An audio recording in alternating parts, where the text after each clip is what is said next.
After examining our numerous archaeological projects on the other side of the world, let's take a moment to shift our focus toward the archaeologist's great obligation, the publication of archaeological excavations and materials. This is, of course, a crucial component of excavations, and again, a great obligation to archaeologists around the world. To talk to us more about this today, we are going back to Doctors Monique Vincent and Doug Clark. Thank you, Don.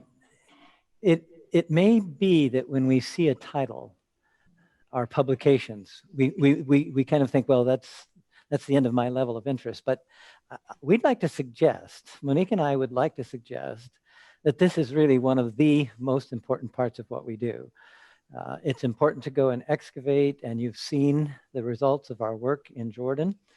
But it's also important that part of, at least, of our creed as archaeologists is to publish before we die. And I say that, and it sounds a bit humorous, but there are scores of archaeological projects that have not been published.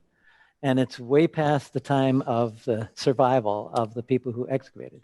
So we take it very seriously. I think in our very beginnings, I'm thinking back to the Madaba Plains Project with Dr. Siegfried Horn at Tel Hispan.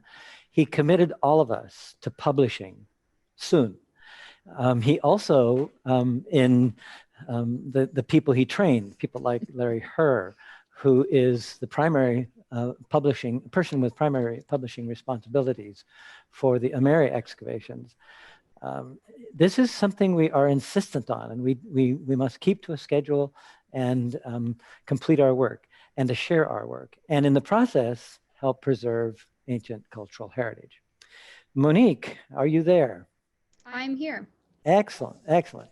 So Monique, we thought about beginning by saying what archaeologists do. Some of them like to do some of these things more than others, but then ultimately we want to turn to what kinds of publications there are. So if we think about what we do in the field, we recover finds, then we analyze what we've recovered, then we interpret what we've analyzed.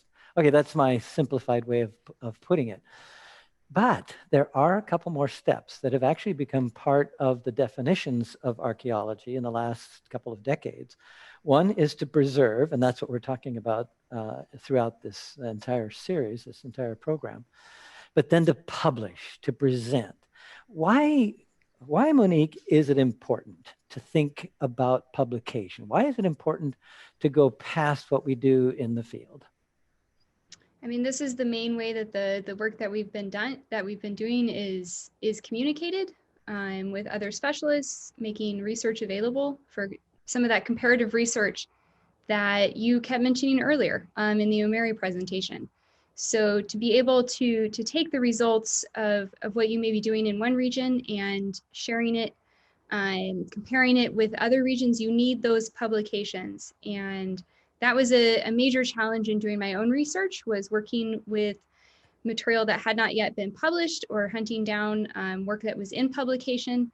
So being able to take the material, the details, and share that is really important for researchers and for the future of research. Good. Now, let me suggest with this slide, different kinds of publications. I think, Monique, what you were referring to primarily had to do with scholarship, right? And academic research. If we can remember back to some of our friends, Monique, some of our shared friends, some of them have done their doctoral dissertations on projects that were finished decades ago, but ultimately they get published so that they're available for research. And then, of course, you can see the range of types of publications. I put publications in marks of parentheses so that we can actually, or quotation marks rather, so that we can see that it's not just the books, not just the journals, not just the articles, but it has to do with websites and databases. For instance, in the lower image, the lower left, That is an image of Open Dig that's online. It is currently under some renovation, but there is where all of our data goes. So that one can go to OpenDig and you can find any information about any artifact from the very beginning, not the beginning of time, but the beginning of our excavations in 1984. Everything will be here. Photos, you can browse for artifacts. So this is part of publication to make it available to the scholars that Monique mentioned that are looking for the sources, looking for the information. And then the others are professional ones too. But we also have artists that are working with us at this level. Anything else, Monique, at this level, scholarly? I'm going to turn to the popular in a minute. Anything that we're missing on this slide? Yeah, research and publications take many different forms now, from the standard kind of excavation volumes and articles to now shifting more to put this material online, like with something like OpenDig. There's several good web-based platforms for putting up research and results and making that more widely accessible, as well as open access publications that make it easier for people to access that material. So what happens if somebody decides they do not want to read studies in the history and archaeology of Jordan, which is a professional journal with all kinds of professional jargon? So what if that's the case? Do archaeologists have a responsibility to go beyond the professional, beyond their peers? And we think so. One can think about presentations in schools, in places of worship, through popular magazines and articles, artwork again, videos, movies, games. The lower left image is a game. And it's something that people, I've forgotten the age range here, but these are something for kids to play. Why have the staid old archaeologists among us forgot about that? Well, we never got into games. So we need to go past that and get outside of our comfort zone and think more broadly of a wider circle of influence. Well, and you see at some of the professional meetings now, you'll see whole sessions dedicated to gaming and trying to reach that audience and being engaged with that kind of sharing of archaeological information. And what we've done at La Sierra, at CNEA, is, well, involves a number of activities, including Archaeology Discovery Weekend, but you can't see all of the brochure on the right-hand side. It's called Archaeology Adventures. Probably since we started this in the late 2000s, we have run somewhere between 4,000 and 5,000 elementary and middle school students through what we call Archaeology Adventures. Out behind, in fact, it was in Don's video, there was the place, the location for the kids' dig. There are two fairly sophisticated archaeological excavation sites there. People, students can dig in an Iron Age site, very much like the one we dig at in Umayri. And people can dig in another one, which is a Roman period one, a Roman glass factory. And students, I mean, this is a serious 4-hour commitment. And so they learn to do everything connected with it. That probably, we hope, will communicate something of the value of our past to this generation of students. That's what we hope. So our commitments, we are committed to the common good, and we would say the global good.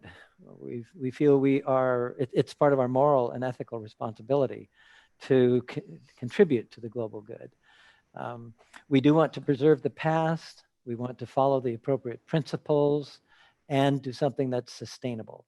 That's why community archaeology is so important, because if it engages the community, then they are the owners. They always have been the owners, but they become kind of self-consciously the owners, and they're going to take better care of it. And there are typically economic benefits as well. So community archaeology is much more sustainable than our going over, making a speech and coming back. So what is this, Monique? Well, this represents the publications so far for Tall al Umayri, which is part of the Madaba Plains Project. So you're looking at the volumes covering the 1984 to the 2004 season there, I believe, on the far right. So the first 6 of these were published by Andrews University, and in 2017, preparations had already been in place by that point, but the Center for Near Eastern Archaeology decided to take that publication in-house, starting with MPP 7. So working with Eisenbrauns, a major publisher in ancient Near Eastern studies, to take those volumes and print them. But that required us to do all of the actual layout. So that involved training, conversations, lots of great emails with the staff at Eisenbrauns, and good conversations with the editors of these volumes. So Larry Herr, Doug Clark, Larry Garrity. So conversations to talk about what we want this to look like moving forward. What kinds of traditions from nearly 30 years of publishing this series do we want to keep, and what do we need to change for a new era?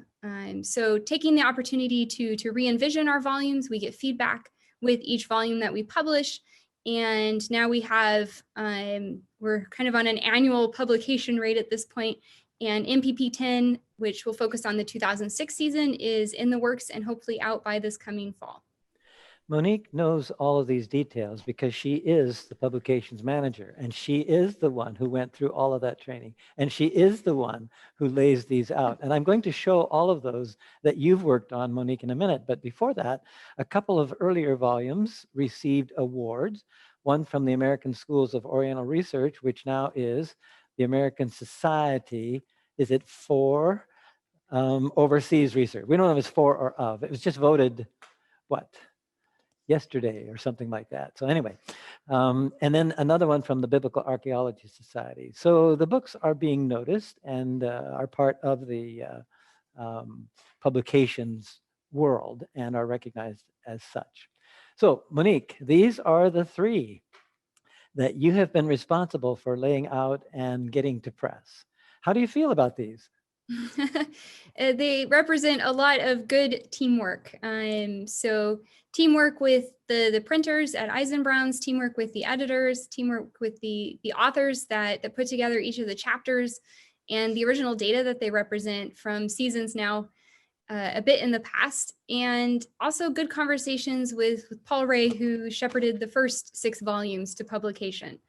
So really an excellent amount of communication and teamwork to put each of these together and publish them and share our results. Well, we are eternally grateful to you. A quick picture here of one of those volumes, volume 8, being delivered to the library of the American Center of Research. It used to be, until about a month ago, the American Center of Oriental Research. Now it's the American Center of Research in Amman, Jordan. And then another publication, Monique didn't play a direct role in this in terms of layout, but this volume that came out after 40 years, the Madaba Plains Project, there's another one in the works now for the 50th year. And there are several statements here. We won't have time to look at all of them. However, Suzanne Richard has a nice one here that she was on our program a bit ago. For the past 40 years, there simply is no other project whose name has been so intertwined with and integral to the developing field of archaeology in Jordan as the MPP. And then this one from Her Royal Highness Princess Sumaya, who was in the conference that I showed you a picture of. Contributions of Tal Hasban expedition, which later evolved into MPP as it moved to other sites like Umayri, Jawa South, Jalul, are immense and can be justifiably regarded as a turning point in the archaeology of Jordan. We have friends in the royal family that we've developed over these decades who are extremely helpful to us and who have shared their enthusiasm as in statements like this one. And then newsletters and blogs. Those Monique works on as well. Excellent. Thank you, Dr. Clark and Dr. Vincent. We've got a question here. Could you further explain or elaborate on what you mean when you say community archaeology? That's a really good question. And it's a question that would probably not have dawned on any of us 10, 15 years ago. It's a new, a relatively new approach. 10 or 15 years, one could probably push it back a couple of decades, but it's a term that means involving the local community. If you might remember, okay, this is on the quiz, okay, that list of different partners that we had of stakeholders. So if you think about all of those, whether it's government, whether it's local families, whether it's a religious institution, whether it's an archaeological site, whether it's an excavator, whether it's an overseas institute, whatever there, that they are the stakeholders. And community archaeology means that this is something in which we all share, but especially focused on the local community. Our friends in the town of Madaba, they are friends for life. We are there often. Well, we were before COVID, but we are there. I'm there usually about 4 times a year. Suzanne, about the same. We meet these people on the street. They know who we are. They understand more about their own heritage. And it may be in their basement. It may be in their backyard. If they were digging around to put in a garden, they will find something. All of a sudden, they own that past. That's the part we want to communicate. And legally, anything archaeological, whether it is a movable find, that's an artifact that you would pick up and excavate and move out, or an immovable find, like a wall, a stone wall. Both of those, which means any archaeological find, belong to the people of Jordan. They belong to Jordan and to Jordanians. And part of our work is to work with them as they're discovering more about what they actually own, what is actually theirs. And when we go and we have meetings with some of these stakeholders, I am proud to say to them, we are so happy to be here just to help. Tell us what we can do. Help us to know what we can do to best serve you, your history, and your economy. Part of this has to do with the economy. You bring more people to Madaba, that improves the economy too. Excellent. Thank you so much.